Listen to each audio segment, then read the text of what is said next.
Welcome to the Life After Sugar podcast, the podcast that's not just about sugar, but about your relationship with it and also with food and especially with yourself. So if you want to discover your life after sugar and hear inspiring stories from all kinds of people who also cut out sugar in their way, at their pace, for their own reasons, this is the podcast for you. Because when you take away the sugar, you can finally discover the real sweetness in your life.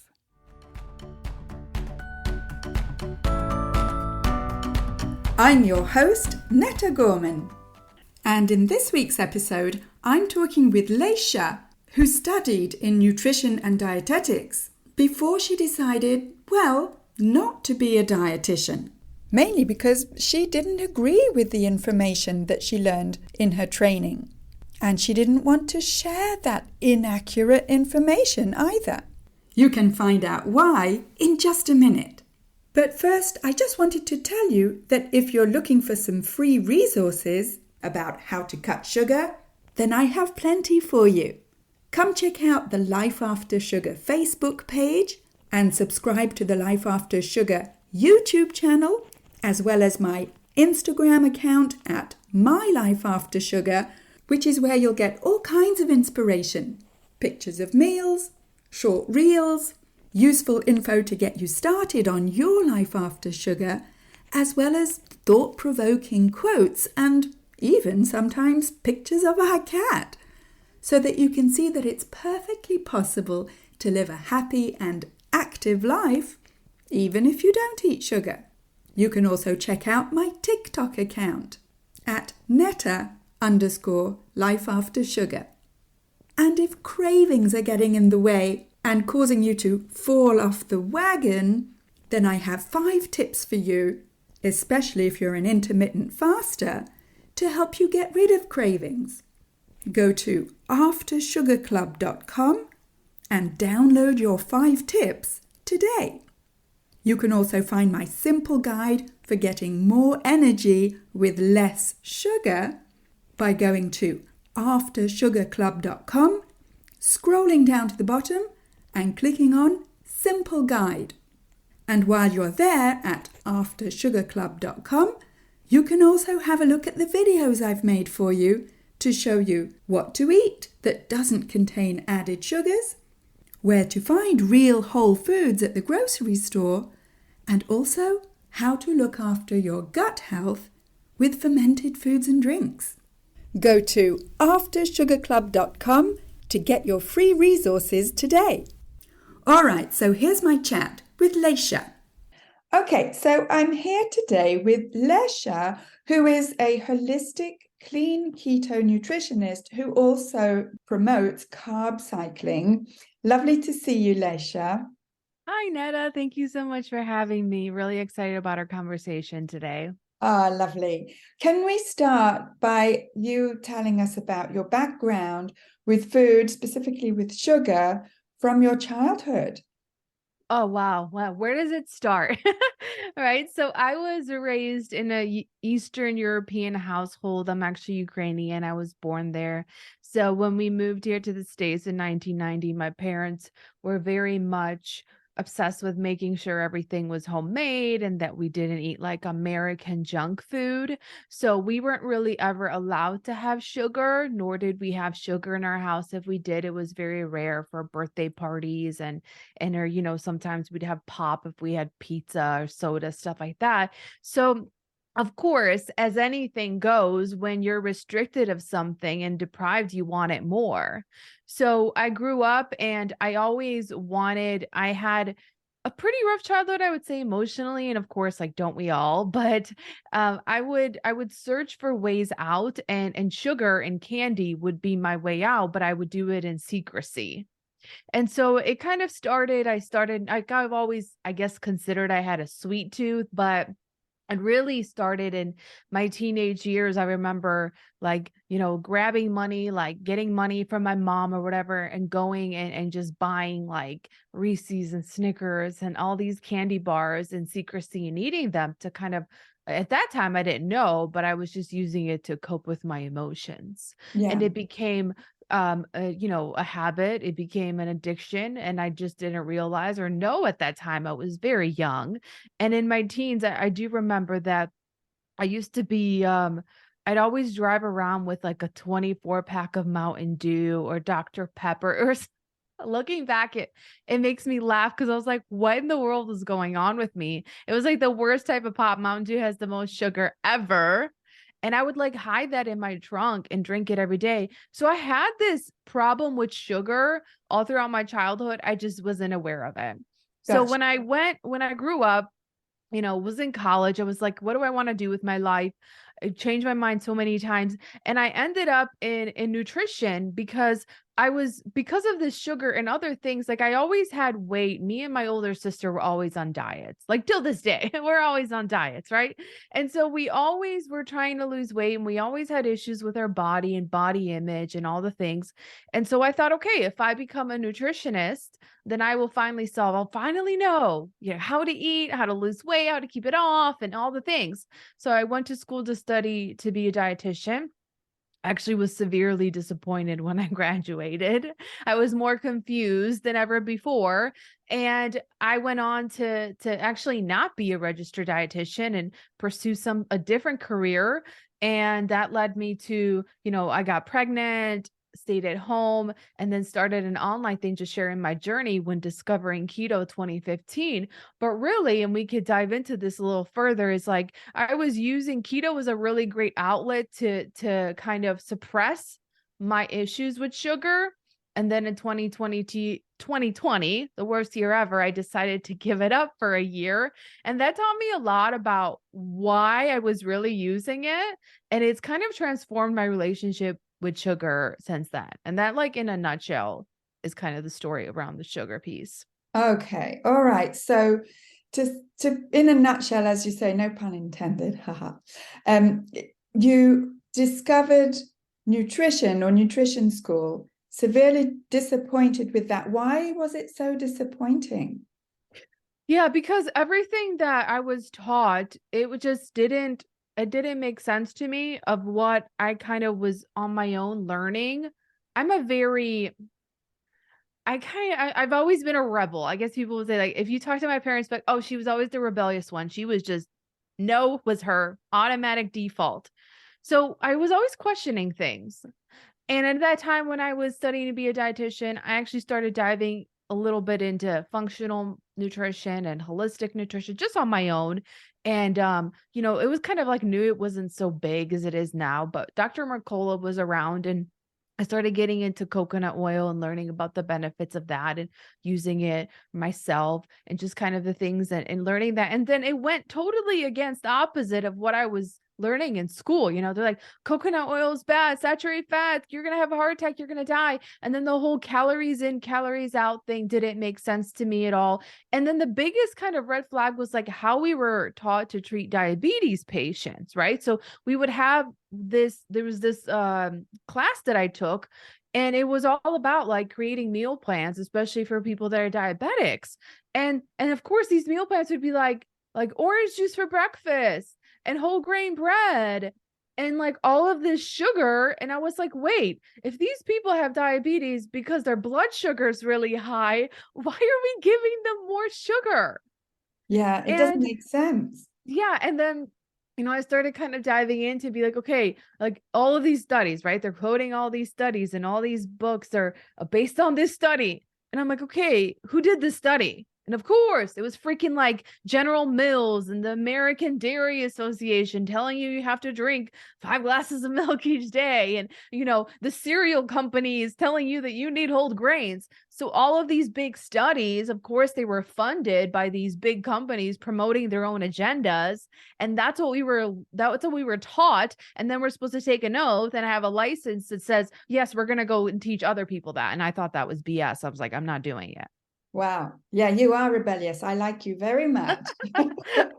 So, Sometimes you got to be a little, right? oh, People like us, definitely. we need people like us in the world. Like, yeah, there's goods and bads, right? You got to have a limit. So I have a limit, but yes. Yeah, fantastic. Yes, my whole career as a teacher has been based on teaching students critical thinking skills the irony is that a lot of adults don't have those critical thinking skills where foods are concerned, because we're just so bombarded, I think, with messages from not just the processed foods industry, but also, I'm afraid, the nutritionists and the diet industry making us believe all sorts of things that aren't true, not just about food, but about human biology. And Yeah. so I think it was pretty brave of you to question all that. And especially because you were in school to learn, I guess, the opposite of what actually goes on in the human body. Yeah. And it actually really, it worked out well because I was very disappointed. The reason, the other main reason I didn't pursue it is because there just wasn't enough internships like when you graduated, you still had to go through an internship to be able to sit for the licensure for an RD. And because it was such a popular field, it was like 2011, it was starting to get really popular. So there wasn't enough internships for all the graduates. So they're like, oh yeah, sorry, like we didn't tell you, but like, yeah, you're screwed. And so I was really disappointed, but with the degree, I had a lot of different options, like career choices. I ended up being a health inspector. And I remember I was really frustrated that, I got screwed over, but now looking back, I'm like, it happened for a reason, because I probably wouldn't be able to make it as a dietitian anyway. I'd be like, F this. I can't teach this to people. This goes against what I believe, what I know to be true, what I feel, my intention, like this is wrong. And so I'm like, I look back, I'm like, it was actually a blessing in disguise. Yes, yes, it seems that way. Yes, and I know for a fact that you're not the only one who said that. Yeah. Mhm. So, okay, so you got to the end of your studies. You didn't become a registered dietitian, not because, you don't have the skills or whatever, but because you basically didn't want to be. Yeah. Yeah. So what happened next? Yeah, so like, I could have waited the year after, reapplied for internships, kind of found my own way, figured out, I'm like, no, screw it. And I was like, what are my other options, So with the degree, it's a bachelor's of science in nutrition and dietetics, you can actually do a few different things. Like you can work for schools, you could, work for a private sector. And one of the options is you could become a health inspector. So health inspector in the realm of like food, restaurants. So you have to have, there's multiple degrees that enable you to do that. And mine was one of them. So I was like, okay, I'll try this. It actually suited my personality very well. I'm very good at like enforcing things. And, I'm very, I don't know what we would say. Like, I'm just like to the point. I don't get offended easily. Like, I don't care if people don't like me. So I was actually really good at that job. But of course, like any other job, it was like, I just feel like, what am I doing with my life? And I still had a really big passion for nutrition. So while I was working, I was still always reading about, everything holistic nutrition, everything functional medicine. I just didn't know what that was at that time. And I started putting all these pieces together myself through like everything in my own experience. And so when I got pregnant in 2015, I had decided that I was going to be a stay-at-home mom. That was a decision that I made with my husband. And so, I had gained 50 pounds with my first pregnancy. So of course, naturally, when I had the baby, I was like, okay, what is my plan of getting this weight off? And it was always the same plan as always, right? Eat less and move more. Mm. Right. So that's what I did. I was like, okay, I'm going to cut my calories really low. I was breastfeeding, could not lose any weight during breastfeeding. Every woman that says, oh, when you breastfeed, your baby weight's just going to fall off. I just wanted to be like, you lied to me. You lied. It's the Yeah. opposite for some women. Some women, their bodies hold on to it because it thinks you're like starving and surviving. It needs, for the baby. And I'm like, no, that's not how it always works. So waited that out. I was eating very low calories, running 5 miles a day. I used to be a runner back then, really big into marathons. I just couldn't, like, I lost a little bit of the weight, but I couldn't get the rest off. And that's when I just heard about keto. My friend was doing keto back when it was just not even heard of back then. And I like, oh, this is interesting. It goes against, of course, everything that I was taught as a nutritionist, like high fat, what? Low carbs, you need carbs for energy and survival. But I was so desperate to just get back into my pre-pregnancy clothes that I tried it and it worked. And not only did it work, but it made me feel amazing. And it also really helped me with my sugar addiction, which I still did not realize I had it. And so it kind of helped me mask it until, when I have like a cheat day or a travel or I take a break or I got pregnant again and gained 60 pounds and then went back to it. So it was like from then on, like 2015 to my second pregnancy in 2017, that time span, keto helped me lose about 110 pounds in between the pregnancies. Wow. So it worked really well. But then I realized that, long-term keto is not great for most women. And also, it was like I was using it to mask my sugar addiction and it was working really well. But, and kind of like what your podcast is about, it's like I still wasn't getting to the root of my issues.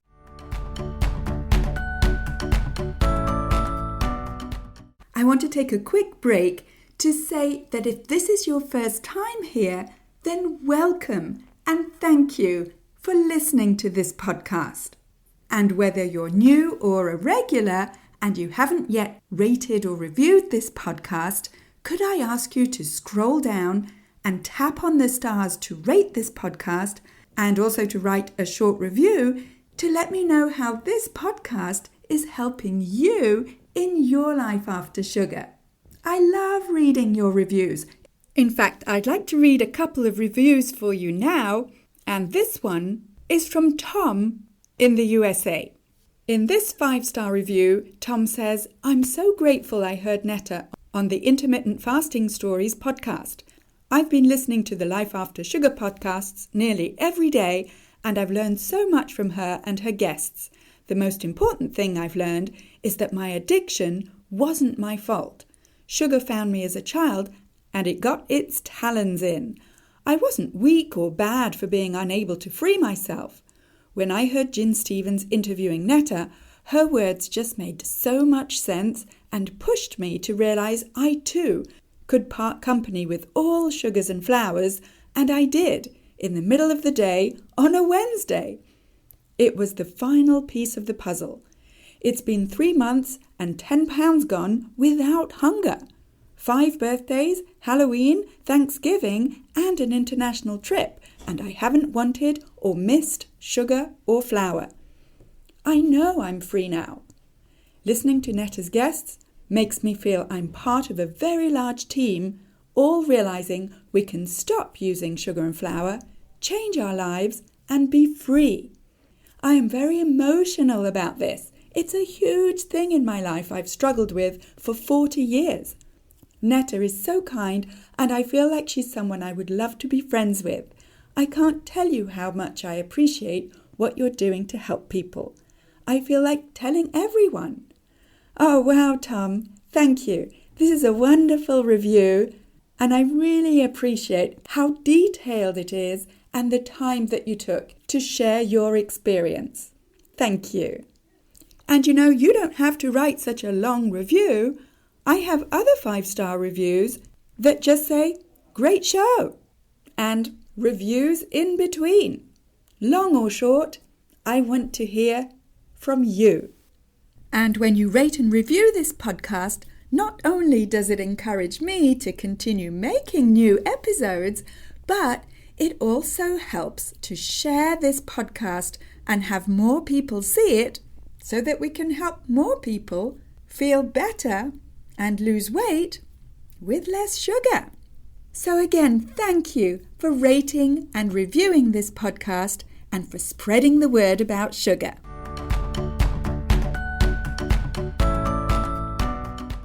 And keto was just a tool, and it was a great diet to use, and it was many benefits. But my issue really was that underlying sugar addiction that I had. And so I really realized that in 2020, when I decided, the biggest New Year, everybody sets New Year's resolutions. And I was like, I don't want to be setting the cliche, I'm going to lose 30 pounds in 30 days and get fit this year. I was like, my biggest issue right now is my struggle with sugar. Yeah. And so I decided to give it up for the entire year, which was the worst year, but also the best year to do it. And so when you say sugar, what are you referring to specifically? So for me, it was desserts. Like I could not. So, I think there's two different types of people. Like there's moderators and there's abstainers. Like my husband's a moderator. Like I could bake some, dessert and he can walk by it 50 million times and just whatever. And he wants some, he'll have a little, it can go moldy and he doesn't care. And I used to be a abstainer. Like I could not have even a little bit. Like Yeah. once I had it, I had to eat it all.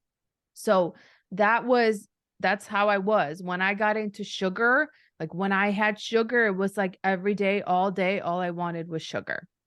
And it was mainly desserts. Not even so much about like the carbs that bread, like, turns into sugar in your body, all that, or pastas. That wasn't my issue. My issue was like the sweet stuff. And Okay. so once I got on in that, like, I'd say like cycle, binge, but not like binge that I'm like sick to my stomach and wanting to vomiting. It's just like I kept eating it until it was gone. Like Yeah. I couldn't have it around. But then like I'd either eliminate it all and be fine. But once I had it, it was like I got my hit and I wanted more and I couldn't stop. Gotcha. And keto cuts sugar, but doesn't cut keto sweeteners. Were you replacing sugar with sweeteners? I was in the beginning, and then I realized, so here's the thing. It's tricky with those because as you know, it's that the dopamine, right? And your brain senses that sweetness, it still triggers that neurotransmitter. But then your brain is like, wait, where are the calories from the sugar? And then it's confused. And then it's like, well, let's just turn on more cravings. Let's just turn on more desire for it until she gives us what we're actually looking for, right? And Yeah. so what I found was, you know, I switched to a clean keto lifestyle years ago because I realized it was the best way to do keto. And in that, I really limit almost completely. It was hard because I was at that time running and growing a keto food blog and testing a lot of dessert recipes. So I was making a lot of desserts and they required sweeteners. But what I found was that the more I had, the more I wanted.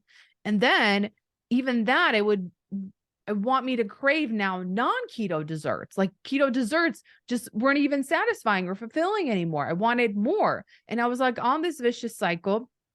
So I decided, I remember this was before giving up all sugar, but just doing a month of like, I'm like cutting all the sweeteners and stuff for a few months, and my cravings went away completely. And this is including natural sweeteners like stevia and monk fruit and all of those. You have to be careful with those because they trick your brain. And again, it depends on who you are. Like if you're a moderator, you might be okay. But like to like abstainers, people that have issues with sugar, you need to be careful with that because it can get tricky. Yeah. Yes. That's been my experience and the experience of thousands, hundreds of thousands of other people where it's like those sweeteners give you a false sense of security and make you believe that they're not as bad as sugar. And that may or may not be true. But the thing is, how are you personally reacting to the sweeteners? And if you're getting the cravings and you're not happy with having cravings, then yeah, it may be a good idea to cut the sweeteners too. It just seems for a lot of people too extreme. For me, it's freedom. For you, it seems to be freedom. And for many other people, it seems unacceptable. But what you call clean keto, does that mean no sweeteners and no sugar? Yeah. Yeah. I think stevia a little bit is okay because it comes from a plant. And then obviously berries have sugar, but it's natural sugar. And I don't know. I haven't met anybody ever that like said, "Oh my God, I binged on strawberries last night. I feel so guilty." Right? Yeah. It's not. I binge on keto chocolate chip cookies. That's more like it. So I'm very mindful about, okay, you can have a little bit of, I get like, birthdays or events and just all of the emotional attachments we have around desserts. Like I get it socially and culturally. So, if you're like, I want to have a cake, then yeah, use stevia or use a little bit of monk fruit. But again, like it can't be this daily thing. It can't be this weekly thing. And again, it depends on who you are. and what your goals are really, Yeah. right? And like if you're struggling with that, then you got to reassess. If it's not a big deal, if you can have a, dessert with sweeteners and it doesn't affect you, yes, of course it's healthier. It doesn't damage your blood sugar and your hormones and your cells as much as straight sugar, from sugar cane does, but it does mess with your brain. It does trick your brain, like you said. Yes, yes, it does for many people. So, when you talk about carb cycling, can you explain a bit what that actually means? Yeah. So what happened was after, it was like 6 years of straight keto, I started noticing that it just wasn't working for me anymore because I started experiencing severe adrenal and cortisol issues due to chronic stress. And keto is a stressor already on your body. So my body was going under extreme stress with both of those things happening. And I started gaining weight. I started experiencing a lot of fatigue, wired and tired, terrible sleep, emotional things, anxiety, like a lot of crazy symptoms. And I started doing research and realized that, keto makes my hormonal issues that I was having due to chronic stress even worse. But I was like, okay, but I can't go just like straight back to eating all the carbs all the time. And so I found carb cycling to be this transition. And all carb cycling is that you're alternating within whatever time span you want, days or weeks of like low to moderate carbs to like medium to high. We're never going from like, zero carb to 300 grams, right? We're not bodybuilders. We don't need that many carbs, but you are doing some type of alteration, whether that be in a week, whether that be monthly. There's so many ways to do it, whether that be around your cycles. Sometimes to heal adrenals, you have to do it daily. So that's kind of what I discovered after all these issues that I've had. So I started cycling in carbs, and it's really helped me with those adrenal issues and those cortisol. I'm still on my way back, but it's really helped tremendously. And it's also helped me avoid the feelings that I've always had, always doing keto strict, was the restriction and the deprivation and the constantly going back to sugar and carbs because I was depriving myself of them. And I Okay. feel like my experience of giving up sugar that year, plus carb cycling, and now knowing I can have carbs, like healthy carbs. I'm not like going back to eating chocolate cake every day. I can have more variety of fruit. Now I feel less tempted. And I can't even tell you. It was so crazy. My husband bought me like my favorite chocolate cake from a local restaurant a few weeks ago.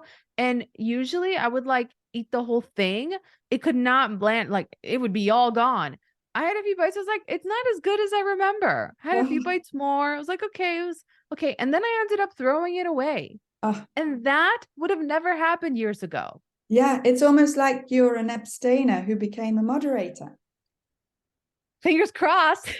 I don't know. I feel like 100%, maybe not yet, but I'm on the way there. I am. Because yeah, like sure, do I still have that desire when it's there? But yeah, for sure, I feel like I'm on the road to becoming a moderator. I'm not sure I'm at the finish line yet, to be honest with you, but I'm definitely like I'm like on the path and I see the destination. I Yeah, see the sign says moderators here. yeah, this way. And so you found what works for you, which goes to show what I often say, that there is no one size fits all approach. And as we experiment and as time goes on, we find an approach or several approaches that fit us, and it's all good. Yeah, I agree. That's Yeah, like if anybody tells you there's only one way to lose weight, one way to give up sugar, one way to be healthy, one way to work out, like they're just trying to sell you something. yeah, Right? very This one possible. magic pill, supplement, potion, but I like no, there's no one way. There's a million ways to do it. Yeah, The biggest thing is what is sustainable for you? What do you see yourself being able to do when you're like, I always say this, like when it comes to like tracking food and measuring food and calculating food, I'm like, look, if you want to do that, if you can imagine yourself at 90 years old, pulling out your iPhone, scanning the barcode, putting it in my fitness pal, this is how much grams of carbs I'm eating today. And you think that that's sustainable and enjoyable for you, have at it. Personally, I don't want that for my life. Yeah. So you have to find what is something that you're like, I actually enjoy doing this. I can see myself doing this 10 years from now, 20 years from now. This works for me. This is my path, slow, fast. There's no right or wrong. I agree 100%. You got to find your own way. Yes, totally, totally. And it's if you're finding your own way and you enjoy your own way, you don't need to cheat or, all these like diet concepts because you're happy every day. It's not like you're doing something that you don't want to do and then on the weekend or on vacation you let go. This is why I call it life after sugar. It's your life. And you've found your life that works for you. I found mine and so on. Great. Yeah. Yeah. Oh, yeah, absolutely. It's all about, you know, sustainability, like I said, and what feels good to you, what feels aligned with you. And yeah, living your life. And it's funny that you said that because that's literally how women approach health and weight loss and wellness. It's like this strict, like Monday through Friday, I'm just going to push. I'm going to make myself do this, even though I hate it. And the weekend, I'm just going to relax and I deserve that. And it's this like yo-yo diet, this diet mentality, diet culture. And it's just not a way to live. Yeah, I agree. But it's so, so common. And I mean, I was in that mindset as well as you probably were as well. And it's once you've stepped out of that paradigm, that, diet culture, it's so freeing. It is so freeing. And Yeah. I wish that like every woman can experience that because that's ultimately what I would say is food freedom, Yes. right? Is a life that you could focus on your other goals and dreams in life and other things that you want for yourself aside from just obsessing about food and weight and all the things that go with that. Totally, totally. And so if people want to get in touch with you, listen to your podcast, how can they do that? Yeah, absolutely. So I do have a podcast. It's called the Fit Mom Squad podcast. You can hop on over there. I also have some free resources if your listeners want any support, whether they are interested in maybe a clean keto approach or carb cycling or want to learn more about what I do. They can go to www.bsbtribe.com/podcast and they can get a bunch of free resources there and then also check out my podcast. And I'm also on Instagram at Lesya Holzaffel. Don't try to spell that. I'm sure Netta will put it in the show notes. I will. I'll put it in the show notes along with this episode. Yes. Thank you so much. Thank you, Lesya. Thank you very much.